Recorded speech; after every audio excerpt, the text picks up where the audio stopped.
কিরে কিরে মামা, তোর মন খারাপ কি লেগে বলতেছ না? যেগুলাই সবসময় হাসি খুশিতে গার্লফ্রেন্ড লোক চ্যাটিং করে, এগুলা এই করে গালে হাত দিয়ে বই রেখে বুঝলাম না সমস্যা কি তোর? তাই কি ভাবিল কিছু হয়েছে নাকি? আরে যাই ঝামেলা না, তোর কাছে কিন্তু আর কোনো কথা নেই। ওই সমস্যা হইলো কইছি না নকল লই যাই, আমি নকল লই গেছি, দেখ বালা কথা কোন রকম সিস্টেম করে বাইর করছি সেদিন নকল কিন্তু উমা সেটি গিয়ে কর ও তুই তুই আয় নকল কিন্তু কি আগে গা লেখবার নাই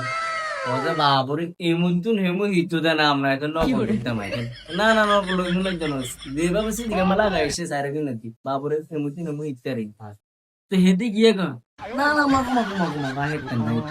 মাগো এত সাবাসা দিস তোমা এই মুই তুই নেমু হিতে দেন আয়না কল করবেন দেন আর আব্বার এনে দেখা বাবুরে তোর নকল তুই লই চলে যাও আল্লাহর জন্য নকল দাও আর কলা যা আছে তা হইব হিল হলে হিল পাস হলে পাস এটা কই ইতি পিছু চলে গেছে তাই আর কি রকম অসহায় অবহেলার মতো নাই চলে গেছে ওই যে বোন ফিসটা কিন্তু কি কোনো লস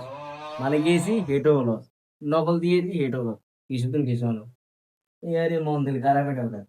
অন্ধে ওকে নক দিও এ পজিশনে নাই কিনলে এদের লাইনে দিই না ও নাই মনে হয় কারণ এদের লাইনেও নেই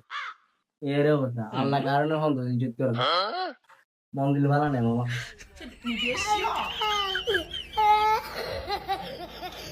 আল্লাহ বাঁচাইছে মামা। আমার আবার নতুন করে নকল লয়ে পরীক্ষা দিতে যাওয়া লাগে না। আমার গার্লফ্রেন্ড নেই, আলহামদুলিল্লাহ, আল্লাহর কাছে লাখো কোটি শুকরিয়া।